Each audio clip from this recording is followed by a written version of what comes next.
Here at Lost Relation Chronicles, welcome. Have you ever had the abrupt, unpleasant sense that something is amiss? Do you mean the sort that makes you shiver and makes your neck stand up? Well, I've been experiencing nights like that lately. You may call me Alistair Brown. I am around 175 pounds, 5 feet 11 inches tall, and 46 years old. I oversee a large manufacturing company's accounting. Elizabeth, my wife, who goes by Liz, is also 46. Even though she weighs only 130 pounds and is 5 feet 6 inches, her body still draws attention. She looked particularly stunning in the outfit she wore tonight. Liz is employed at a major advertising firm in Fort Worth, where she works in design and graphics. We've been wed for 25 years. We have a long history. Since the 4th grade, we have been close friends and grew up on the same neighborhood. Liz was my prom date by the time high school arrived, and we were dating. We became closer that evening as we experienced something really unique together for the first time. Liz and I shared a one-bedroom apartment during the latter 2 years of our 3 years at the University of Texas. We were already living together at the time, I suppose. Maria, our 21-year-old daughter, is a student at the University of Oklahoma. She did indeed cross state borders. A traitor. Funny. William Thompson, a wonderful young guy from Oklahoma City, just proposed to Maria. William's family is wealthy from oil. His father has a prominent position at a large Norman, Oklahoma-based oil corporation. Although William is a little older than Maria at 26, his maturity is evident. We are really happy for them since he is completely smitten with her. Maria has been taking a variety of subjects that interest her while he is studying business law. She has not yet announced her major. She has mostly been spending my money and having fun while serving as a cheerleader. We have had a stable financial situation. While I make over $500,000 a year as a manager for an accounting firm, Liz makes around $60,000 a year working in design at her agency. We happened onto a foreclosed home on Lake Arlington around 15 years ago. We offered $350,000 in cash, purchased it, patched it up, and today it's worth an impressive $2.3 million. I guess it's time to go back to the source of my tense nerves and the reason I can't get rid of this unnerving sensation. Liz mentioned in passing that her firm was throwing a party on Saturday night 3 days ago. I know you don't really enjoy these events, and you'll probably be too tired, so don't feel like you have to go if you don't want to, she said after giving me all the information. But I was really looking forward to it, Alistair.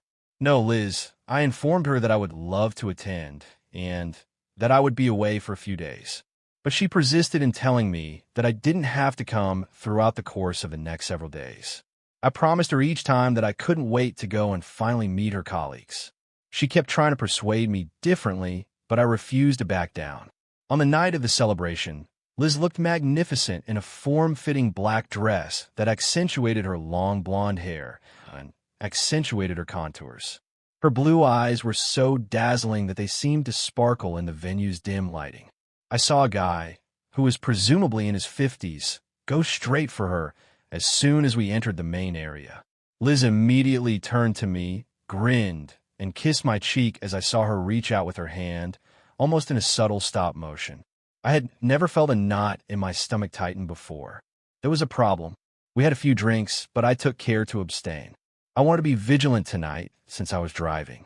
I have never questioned Liz's devotion. I've been married for 25 years, and I've never suspected her of cheating. But I didn't feel the same way about her tonight. This individual was the subject of them. I later heard someone mention his name when we were seated at our table. Smith, Chad. At that point, the uneasiness began to seep into my bones. It turns out that one of Liz's company's senior advertising sales representatives is Chad Smith. After the way Liz kept looking at him as we danced, I couldn't get rid of the feeling that something wasn't right. Chad was already glancing back at us every time I saw her looking. We were at the table, gathering our breath after one of our dances when Chad came over. He asked Liz straight whether she wanted to dance with him, without even looking at me. That guy's nerve. He never even looked my way, much less asked for my consent. I felt the blood pouring to my cheeks, and the arrogance was aggravating. I squeezed my hands under the table. Liz must have seen that I was on the verge of losing my temper. All my dances are reserved for my husband, she said, giving Chad a charming grin before declining. before he turned away and started walking toward the dance floor with another lady. I could see the glint of rage in his eyes. Liz requested for another drink shortly after, so I went to the bar, but when I got back, I saw Chad standing in front of Liz, chatting with her. I froze when I saw the mournful, almost beseeching expression on her face. I watched from the back, tucked away in the throng. I watched as her lips moved to form the words, "I'm sorry, baby." I've always had the ability to read lips. It's a talent I developed over the years.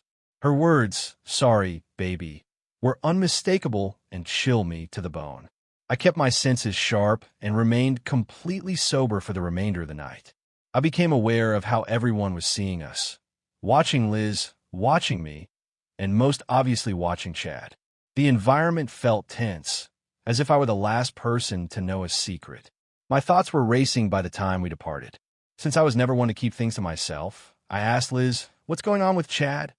As soon as we got into the vehicle, I tried to speak as steadily as I could, but the pain and distrust that were building within of me were obvious. "Who the devil is Chad? Liz? It seems that you two are connected in some way.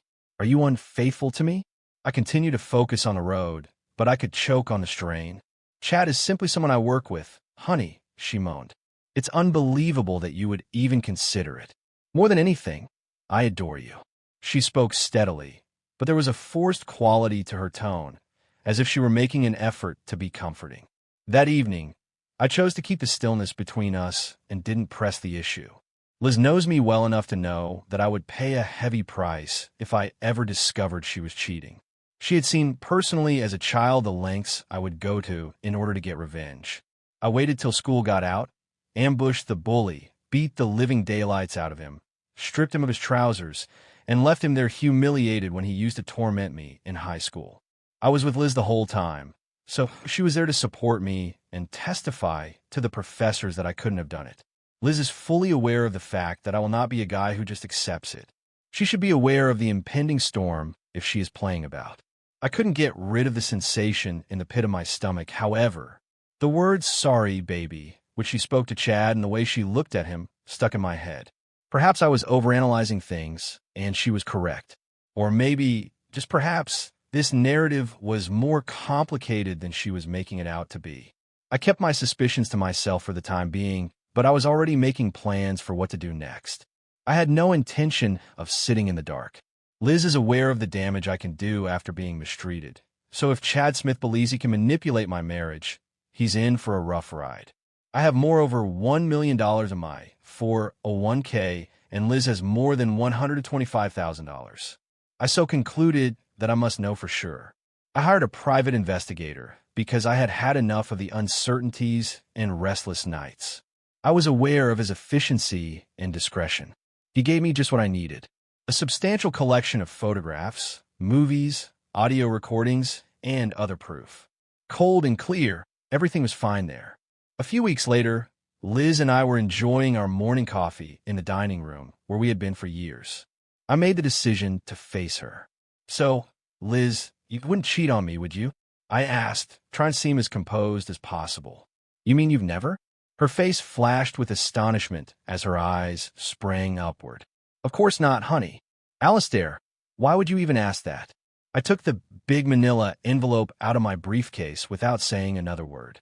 I began placing the pictures on the table one at a time, letting the pictures speak for themselves. She was seen kissing Chad outside a Motel 6 in the first picture. The next one depicted her and him entering a room. His automobile was parked just outside our house in another picture. The last nail in the coffin was Liz straddling Chad in my favorite recliner, the exact fucking chair I used to unwind in after a hard day at work. Then came the gut punchers, them in our bed together. Liz's hands trembled as she grabbed for one of the pictures, her face becoming pale. "Alistair, it's meaningless," she stumbled. "I'm not in love with him. It's just sexual relations." My voice was as frigid as ice as I drew closer. "Liz, that means the world to me." She suddenly seemed frantic as she fumbled for an explanation or an apology. "No, Alistair, he isn't superior to you. He isn't even that large. And what about better? No, it isn't the point. Simply said, it's different. That's all. It's what we've been doing. More than a year." "A year?" My voice was louder than I meant when I snapped. You've been dating someone for more than a year? The term almost angered her, and she shook her head. We don't call it that at work. His office wife is me. Alistair, a lot of people at work do it. It is just ingrained in the culture. I clench my jaw. I clench my hands on the table. What I was hearing was unbelievable. She stretched for my hand as tears filled her eyes. However, I withdrew. Alistair, you're not going to abandon me, are you? Her voice was no more than a whisper when she requested. I gently shook my head, leaning back in my chair, but not for the reason she had anticipated. No way, bitch. I'm not going anywhere. I spit. Yes, you are. I delivered the last bombshell before she could react. Your personal belongings and clothing have already been packed in your BMW. You must leave my home. Right now. Liz's eyes were puffy and red, and tears were flowing down her cheeks as I took her by the arm and all but pulled her to her vehicle. I had no sympathy for her, even though she seemed to be a shattered doll. This was what she had done to herself. Where am I going? Alistair? Her voice was filled with desperation as she wailed. I responded icily, I don't care where you go. With your office hubby, go live. Her face took on a terrified expression. I'm unable to visit him, she muttered. Chad has 3 children and is married. Because of the PI's comprehensive report, I was already aware of it. I was not going to tell Liz how much I knew, even though I had his wife's and children's names and their home address.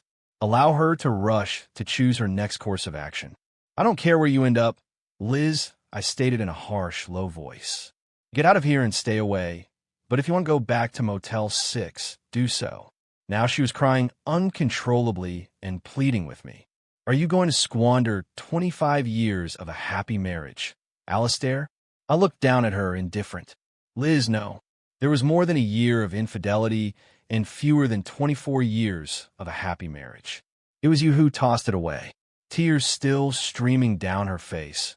She climbed into her BMW without saying another thing. I was left standing in the driveway as the car's engine roared to life, and she drove off. I briefly considered how empty the home would seem without her, but my rage swiftly overcame that idea. The phone rang a few hours later, just as I was beginning to unwind. Maria was the one. I tried to regain my composure by taking a long breath before responding. Hi, Maria. How are the wedding preparations going?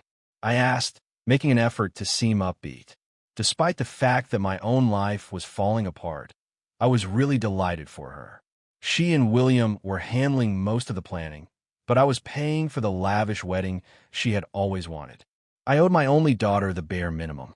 I wanted her to experience the most amazing day of her life because I really loved her. However, there was a lengthy silence on the other end in place of the animated conversation I had anticipated. My stomach turned over. There was a problem. Dad, Maria murmured hesitantly. Mom, I just got off the phone. You kicked her out of the home. She's weeping and saying, what on earth is happening? It seemed as if someone had hit me in the stomach. I didn't want to bring Maria into this situation, but there was nothing I could do about it at this point. I tried to speak steadily and carefully as I continued. Listen, Maria, your mother has cheated on you. She has been having an affair with a guy from her workplace for more than a year. Grow up, Dad. On the phone, Maria snorted. The 21st century is upon us. Things like that occur often. If a lady goes out and gets some side action, it's not a huge thing. It was a common practice among men. I've never done it. I responded angrily, my voice tight. And I will not tolerate that at all. Are you treating William the same way, then? It's none of your business, Dad. Besides, I'm not married to William yet. Therefore, my actions are my problem, not his. I was taken aback. Is anybody else in our family engaging in this behavior? Dad, Aunt Nancy does. What the heck? My own household. I mumbled, feeling ill to my stomach, a pack of cheaters. Maria urged her father to move on and allow her mother to return home. Furthermore, it's not a huge problem. I met Chad, by the way. He's a wonderful man. Both Mom and I want him to attend the wedding. What I was hearing was unbelievable. Are you serious? Have all of you gone insane? My anger was bubbling up. Let Chad escort you down the aisle if you want him at your wedding, because I most definitely won't be there if he is. I hung up after saying that. That night, the phone rang many times, but I chose to ignore it. I was finished. Liz arrived at the home 2 days later with a piece of paper. An order from the court. She had apparently been able to get a temporary injunction allowing her to come home while the matter was resolved, and it seemed that her so-called office husband had a very good lawyer. She was so bold as to attempt to discuss her romance with me. With that enraged composure, she stood there attempting to defend her behavior. "It wasn't hurting our marriage, Alistair," she said. "I can still be affectionate with you the way I have always been when you want me to. However, I don't see any justification for breaking up with Chad." I was stunned by the blatant insolence. She really thought that her actions would not affect our marriage, and that she could continue living her life as if nothing had occurred, expecting me to welcome her and Chad into my life. I couldn't decide whether to scream or laugh. "Liz, you are well aware that I would never tolerate a woman who cheats." I spat, hardly controlling my anger. "What about your purported love? Do not bother. I will never again touch you. The main bedroom is yours. Since you screwed him there, it's already polluted. Since learning how much of a 304 my wife had become, I have started sleeping in one of the guest rooms." "Alistair," she protested, her voice trembling, "I am not a 304. Liz, I don't give a damn what you want to name yourself. It makes absolutely no difference."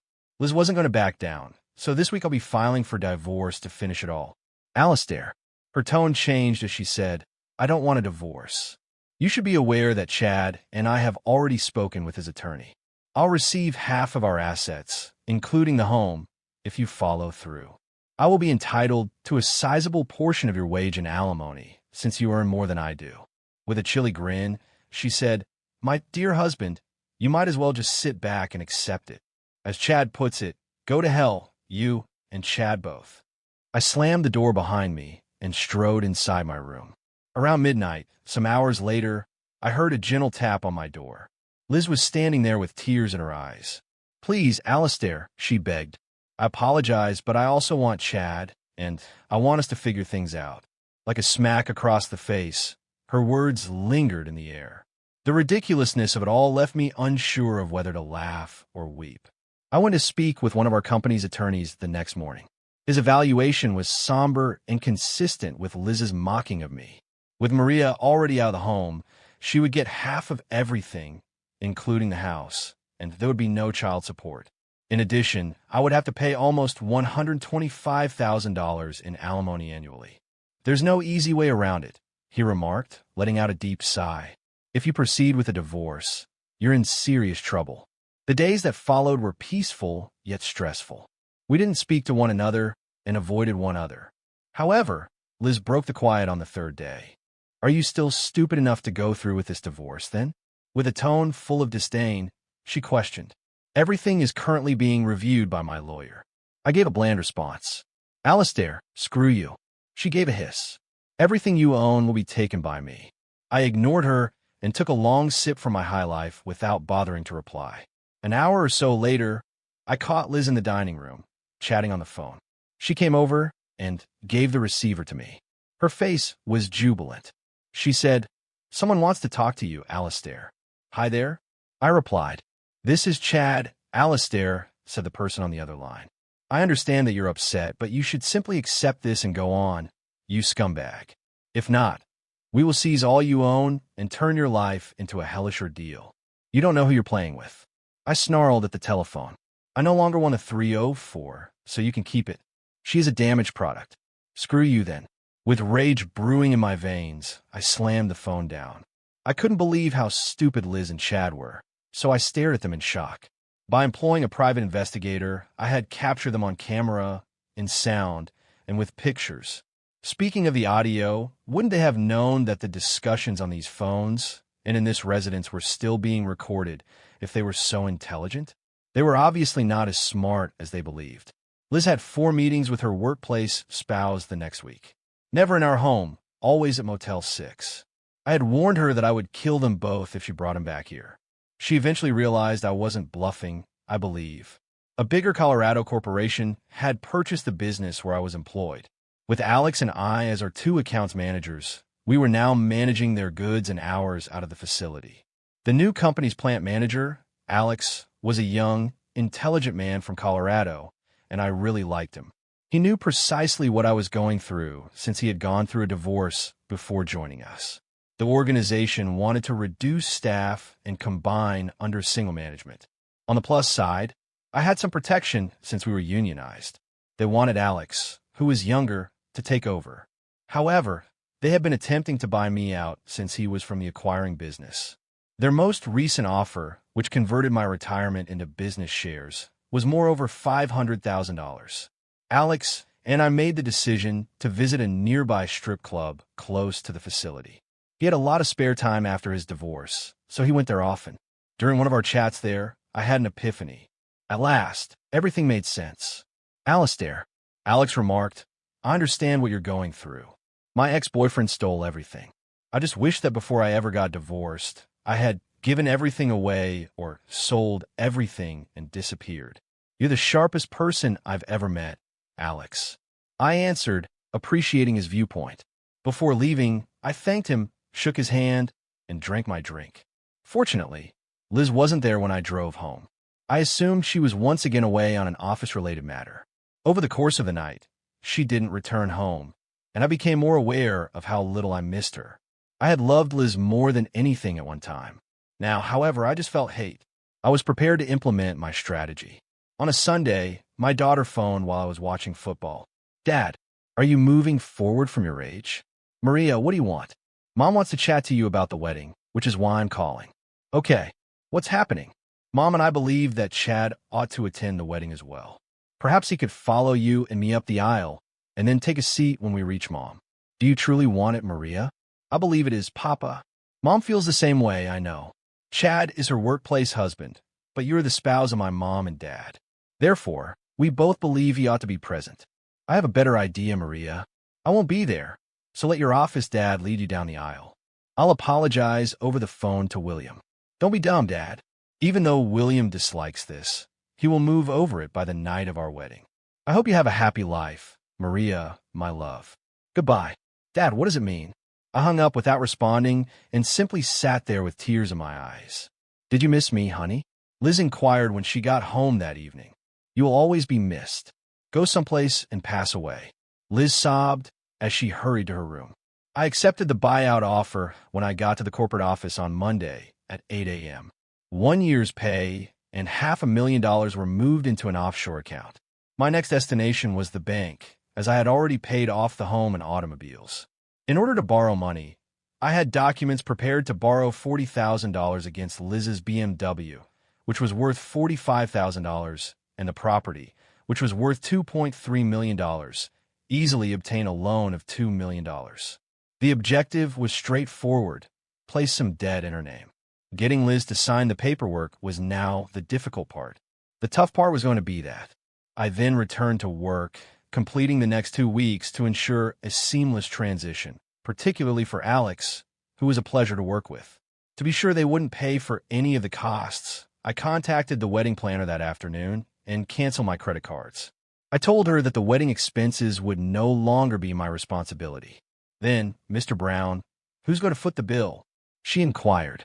Instruct Maria to request the money from her new father, Chad. I answered.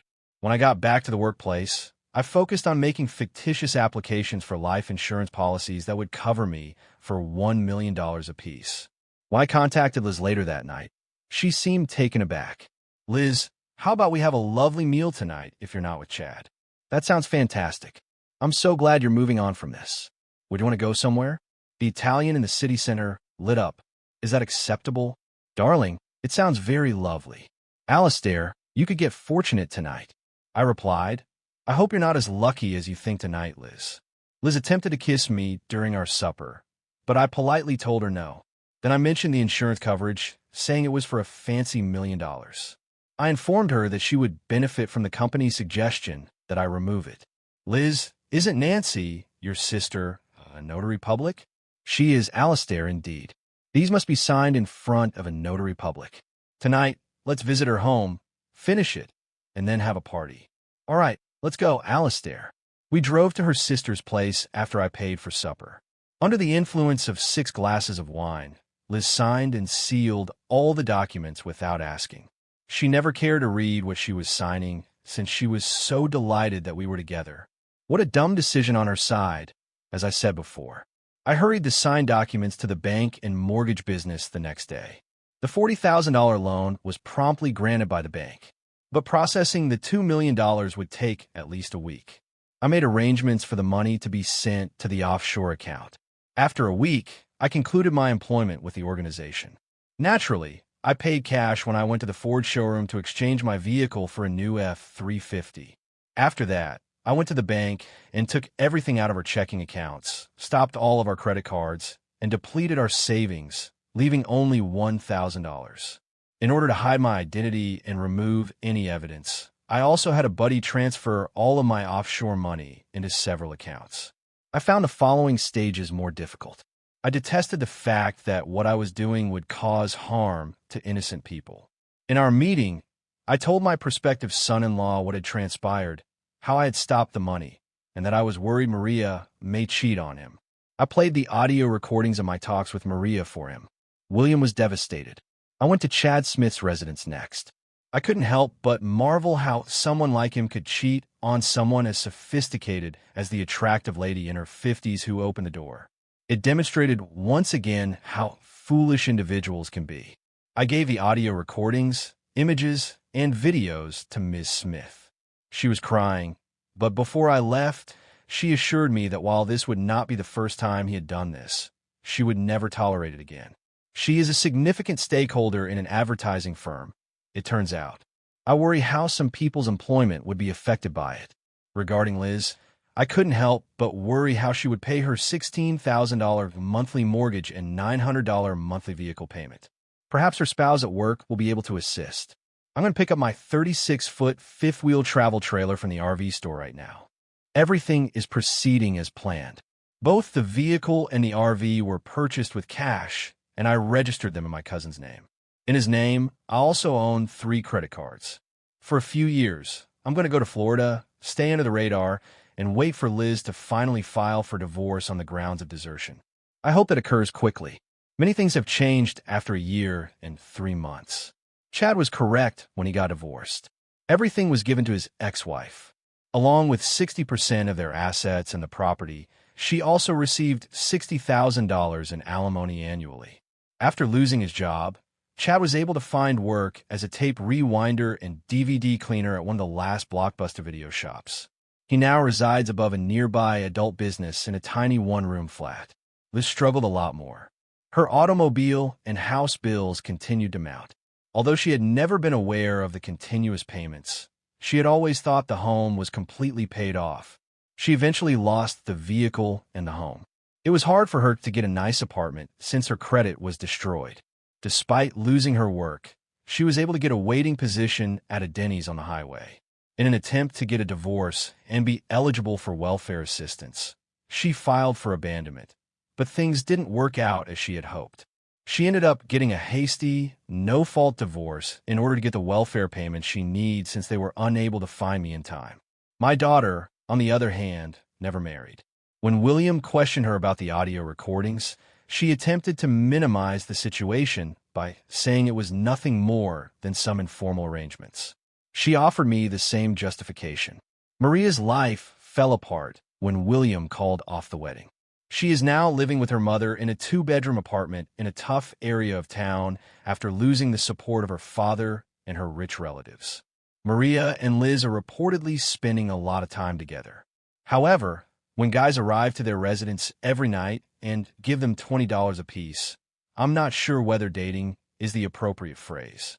They seem to be spending time together, don't you think? For my part, I'm enjoying my life in southern Florida.